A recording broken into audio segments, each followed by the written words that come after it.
Hello and welcome to this Tuesday edition of Jamaica Magazine. I'm your host, Adrian Atkinson. The Issa Grace Kennedy Boys and Girls Champs is officially in motion as of today and will end on Saturday, March 29.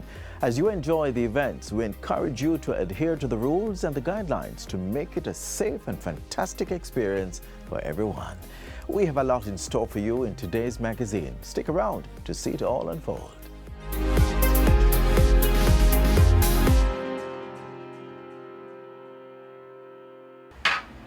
So Bonnie, you renew your road license yet? Babes, the road have me away. I can't even find time, but you know money for me. Because see, I shall out them money the back for late fee and record fee when you sit down make your road license expire upon you. Well, transport authority so we can apply online. And that me go to know. Operators of public passenger vehicles and commercial carriers, renew your road license before April 1 and avoid late penalty. A message from the Transport Authority.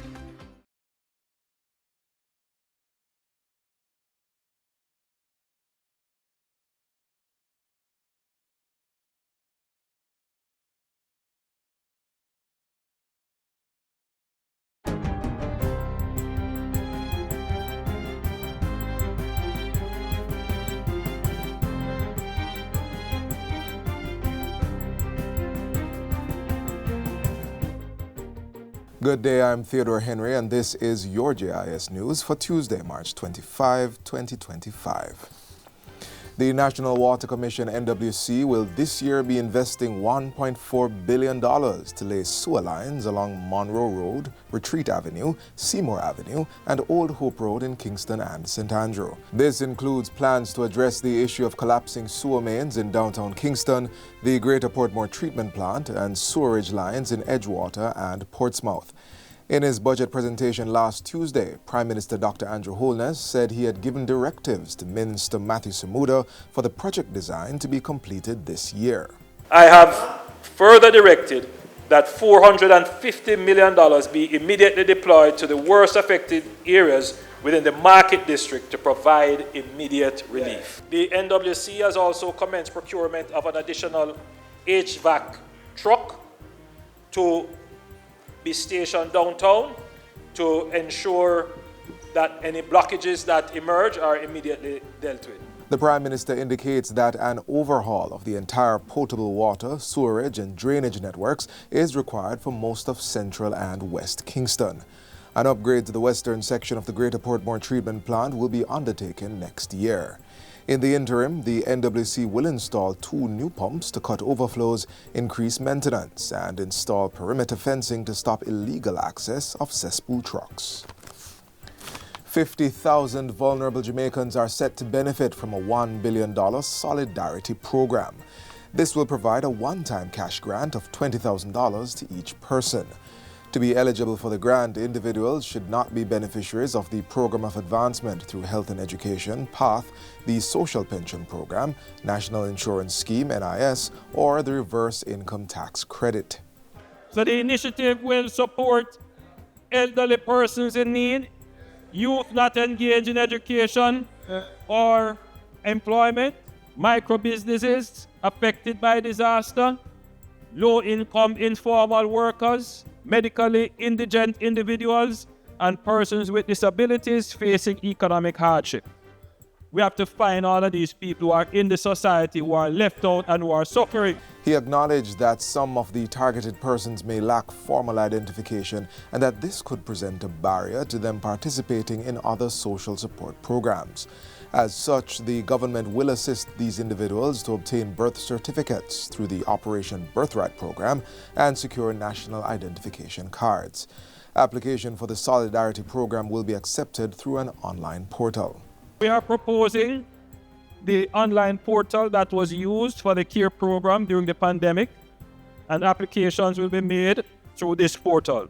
Referrals will be managed through the Ministry of Labour and Social Security, and we will enlist the members of Parliament, as they did during the pandemic, to find the persons in their constituencies who qualify and ensure that they enroll for this. Dr. Holness adds that government will seek to provide further support to beneficiaries of the Solidarity Program as needed, such as getting them onto existing social initiatives. The government is reviewing duties on imported food with the aim of reducing these charges and ultimately the price of food. Prime Minister Dr. Andrew Holness asserts that the government will not increase the cost of food with more taxes, but instead implement a strategic review of tariffs for goods that are not produced at competitive prices locally. The Ministry of Agriculture, Fisheries and Mining, along with the Ministry of Finance and the Ministry of Industry, Investment and Commerce, established a working group to conduct a strategic review of all our food imports to determine which duties to reduce. Recommendations from the group are now being reviewed by the Ministry of Finance for implementation. Dr. Holness emphasizes that a significant portion of the money spent on imported food is due to taxes, including import duties, stamp duties, and general consumption tax, GCT, in addition to compliance fees and an environmental levy. The Prime Minister is assuring that the measure to reduce import food prices would not harm local farmers and that the government will be increasing the Ministry of Agriculture's $1.2 billion production and productivity program to help farmers navigate any uncertainty. The government will also ensure through the Consumer Affairs Commission and the Ministry of Agriculture that distributors, wholesalers, and supermarkets do not exploit consumers by inflating prices. Commodity price reports will be published bi-weekly through traditional and social media to keep the public informed and protect consumers from unfair practices. Dr. Holness went on to highlight that the government has consistently supported local farmers through the AgriCare initiative and has since provided more than $4 billion in direct support to them. The Savannah Lamar Public General Hospital in the Western Regional Health Authority has acquired a new digital radiography unit that will significantly boost healthcare delivery. The new state-of-the-art digital radiography unit is valued at approximately $50 million and was donated and delivered by the Culture, Health, Arts, Science and Education Chase Fund recently. This unit, the radiographic unit, is not just a piece of equipment.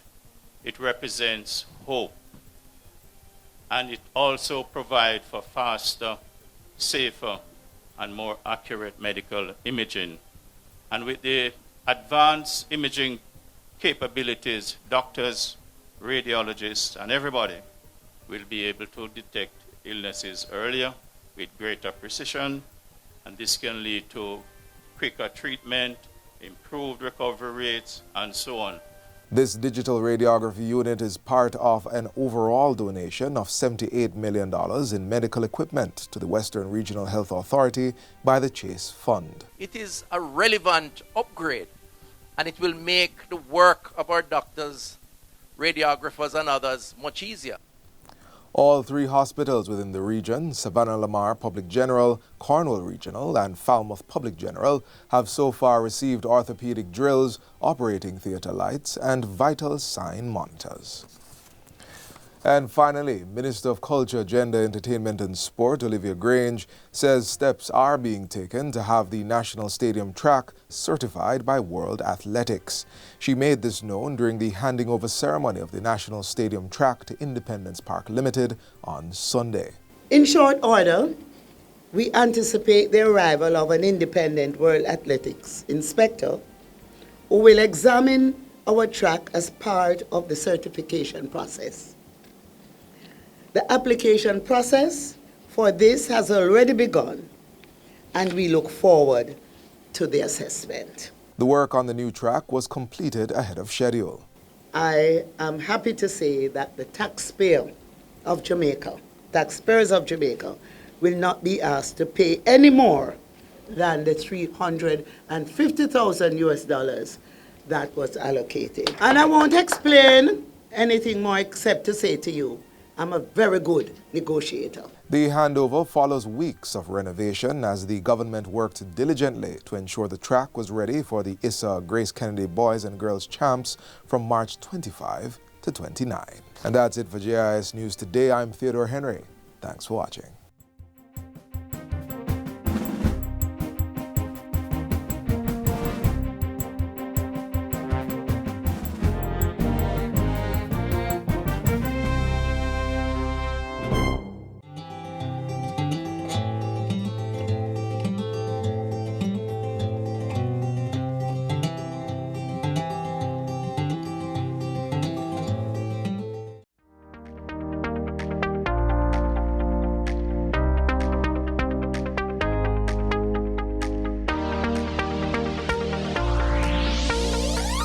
Jamaica's greatest asset is our people.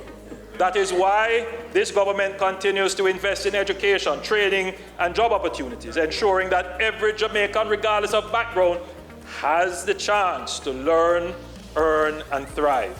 We have already had significant success in public-private partnerships and the apprenticeship model with the Amber Heart Academy. Nearly 500 youth have graduated specializing in data analytics, cybersecurity, web and app development. Most have secured paid internships with career pathways.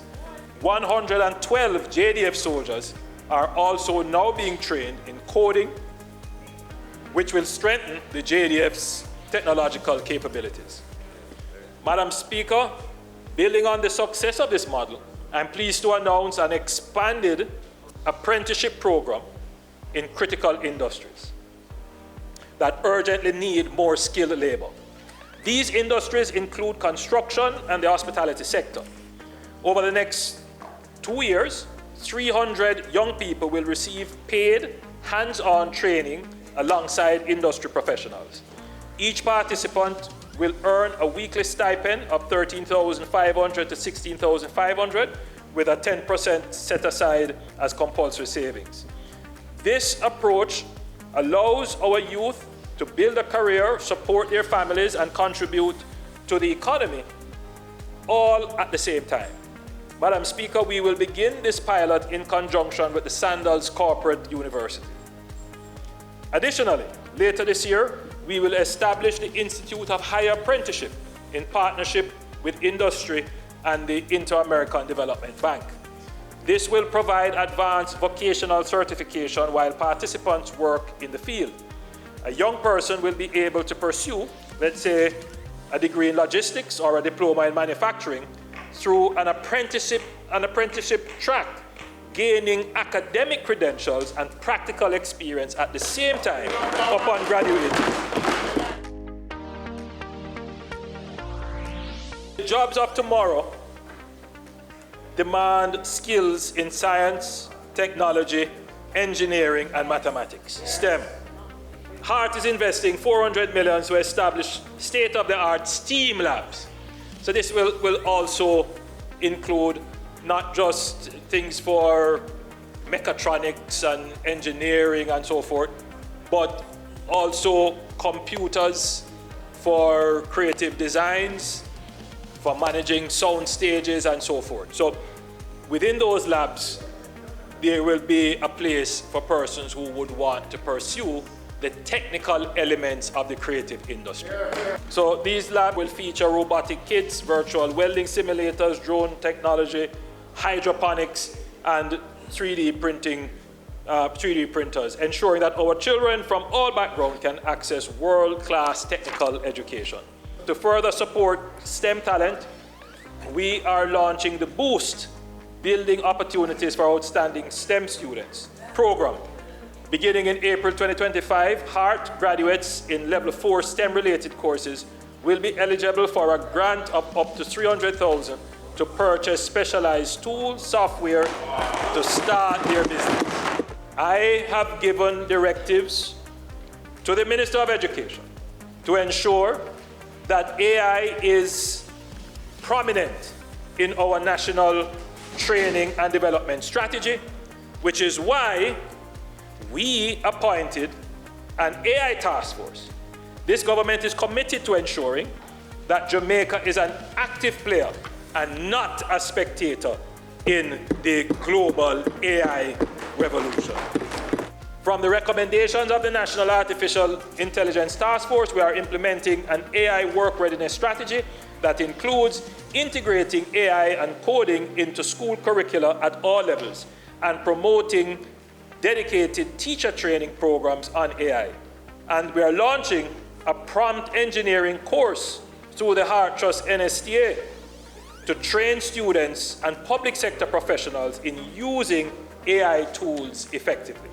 In partnership with the Amber Group, the government will also establish a cutting-edge local AI lab, a public-private center of excellence where developers, researchers, entrepreneurs, and students can collaborate on AI solutions. The AI lab will serve as the catalyst for a new era of technological advancement in Jamaica. AI will disrupt some traditional jobs, but it will create new high-paying opportunities. This government is ensuring that Jamaicans are equipped to seize those opportunities and lead in the digital economy.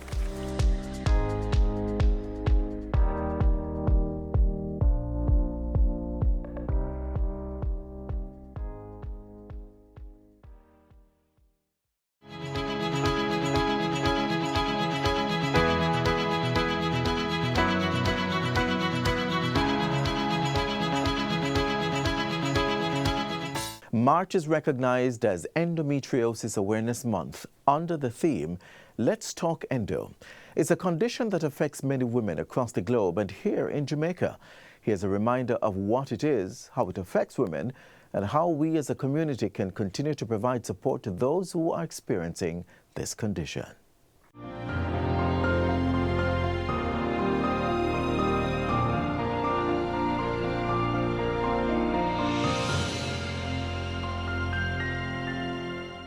I was always so miserable during my period, for as long as I can remember.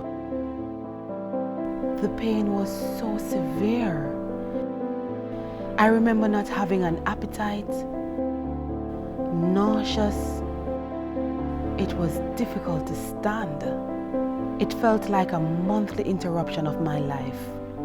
It continued for years, an endless cycle of suffering. I had no idea what was wrong with me. Then I was diagnosed with endometriosis. Endometriosis is a chronic, painful condition of women in their reproductive years. So the condition occurs when the tissue that is normally inside the womb, called the endometrium, gets on the outside. This organ here is the uterus, or the womb, and within it is the endometrium. This is the tissue that is normally shed each month when you have a menstrual flow or a period. And it behaves normally when it flows and you have a period. However, if this tissue flows backwards through the fallopian tube, the structure here, it can land on the ovary, this white structure here, and form endometriotic cysts called endometriomas. It can run down the back of the womb and form deposits here, which can cause pain. The most common symptoms are very painful periods. You may also have infertility and pain during intercourse. Now, if the endometriotic deposits end up in other places, for example, endometriosis has been found in almost every tissue in the body. So it can be in the eye, so rarely. You may have intermittent blindness. It can be in the lung, so you can have shortness of breath, symptoms of a collapsed lung. In the brain, you can have seizures. To diagnose endometriosis, we start with the history of the painful periods. For those patients, we'll ideally do an abdominal and a pelvic examination. The gold standard test is a surgical procedure called laparoscopy. That's where we use a camera, which is inserted in through just below the belly button or the umbilicus, and using powerful lighting sources and optics, we're able to look and examine the pelvis, and then we can see the endometriotic deposits. My journey with endometriosis began about 7 to 8 years ago when I was trying to get pregnant and couldn't figure out why. Went to the doctor, and after doing several tests, he asked about endometriosis. I'd never heard of it. And he said, well, we do a non-invasive surgery, which is a laparoscopic. They go in through the navel. By this, we use a camera, as I said, and we use a set of surgical instruments which allow us to enter the abdomen through very small incisions, and we're able to locate the deposits, and we try to excise them or remove them from the pelvis in its entirety. So I did the surgery, and unfortunately I had what was called a spontaneous abortion. That didn't hold. Tried again a few months later, and I got pregnant. I went to about 5 months, and unfortunately the baby died in vitro. I have not been able to ever get pregnant again. After making a diagnosis, the mainstay of treatment is going to be dependent on your stage of the disease. So there are medical treatments, so we can use painkillers, oral contraceptive pills, surgical techniques. If you are having debilitating pain, if you're missing school, if you're missing work, then that's not normal and you need to seek the appropriate help. There are specialists who are well trained, both in terms of picking up the symptoms and making the diagnosis and in terms of treatment. And the earlier you're treated, the better the outcome is likely to be. I think every woman should get checked because we've grown up to hear that once you have a bad period, it's a norm. Unfortunately for those of us who have it, it's not the norm. I started following Shauna Fuller's story and finding out how she found out that she had it. And I offered my services. I said, I want to spread the word. I volunteered. They have a support group. I went there and met with others. And I also got involved in the march. If you find out you have it, join the Base Foundation. Be a support for somebody. There's nothing better than just that encouraging word. And just know that there's somebody out there who understands. I can only encourage our women, if any of these symptoms seem to be occurring to you, seek appropriate help through your local obstetrician gynecologist and be referred to a specialist.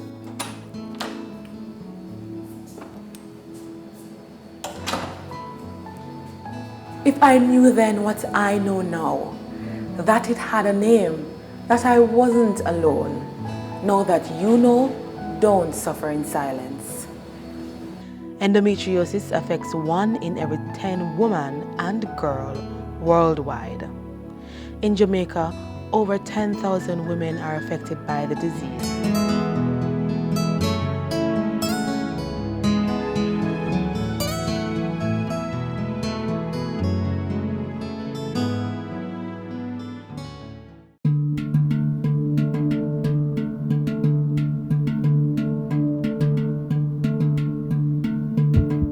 Keep your heart beating strong. Your health is your wealth. Practice healthy habits. 30 minutes a day keeps heart disease away. Choose life.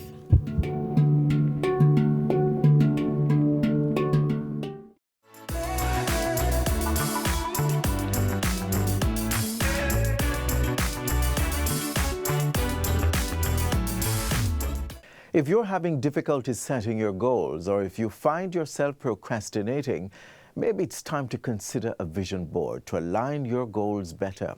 Our next feature is some things you ought to consider before venturing on the vision board journey. Take a look.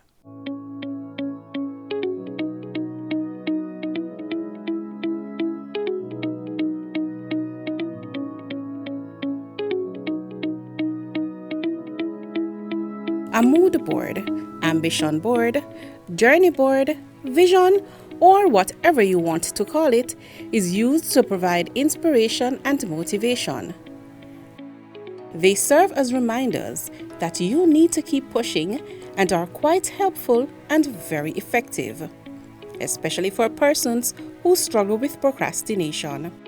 Co-founder of Mind Food International, Natasha Wright, has been vision boarding and conducting seminars for over 10 years, and she explains some of the things that should be considered before starting the vision boarding journey. Vision is actually a mental picture of moving humanity forward. And so what we call vision boarding may not be in its truest sense, because vision, it encompasses helping other people.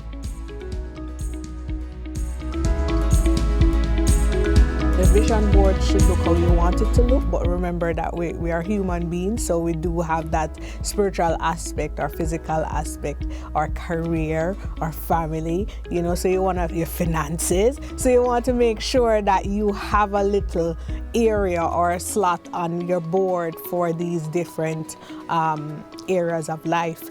And so what you want to do is to find pictures, or you can use affirmation. You can find words, whether from the newspaper, magazine, it doesn't matter. Print them off, a quote, something, that really represents who you want to be or what you want to attain, right? And you use those and you put them up there. Now, I like to tell people, it makes no sense to put something up there that you cannot emotionally connect to.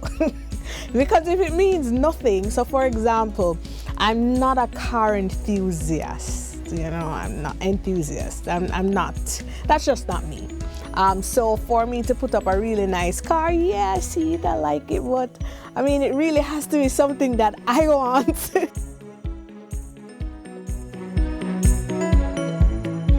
You need to make sure it's placed strategically.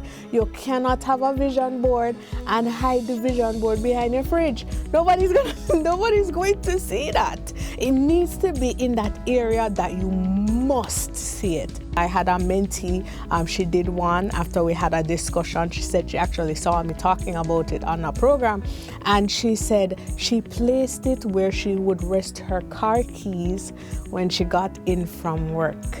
And when she's picking up the keys to leave the following morning, that's what she would see. Some persons, they put it in their bedroom, close to where the bed is, as soon as they get up.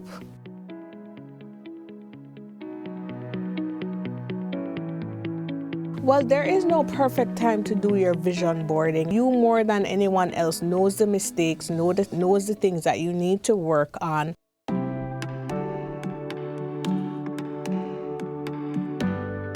I mean, naturally people would say you just use cartridge paper, use some kind of cardboard, or something that is durable enough for you to paste it, right? So you could put it on normal paper and paste it, but you wouldn't want it to deteriorate. Your vision board can be a screensaver. You can create a collage on your phone. Just remember, while you're putting up the nice pictures of the house and the car and the wonderful vacation, remember as well that there needs to be something on there that is going to touch other people's life in a more sustainable and positive way. If you haven't created your vision board, take some time to start now. And remember that it must be holistic, covering every aspect of your life. Happy vision boarding!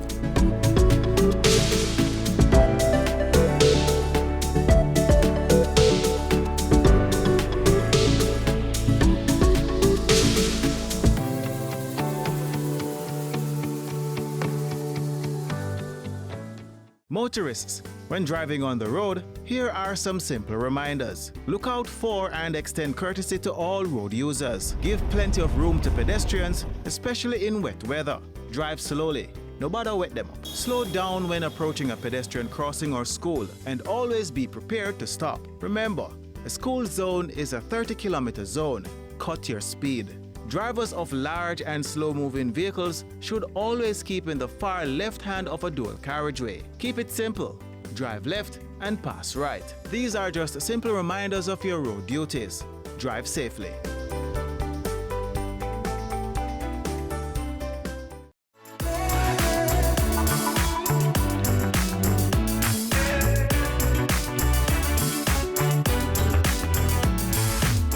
And that's it for today's edition of Jamaica Magazine. Remember, life is like riding a bicycle. To keep your balance, you must keep moving. Do join us again tomorrow for another informative show. In the meantime, visit our website, jis.gov.jm, for more news you can use. On behalf of the entire production team, I'm Adrian Atkinson. Stay safe. This has been a production of the Jamaica Information Service, the voice of Jamaica.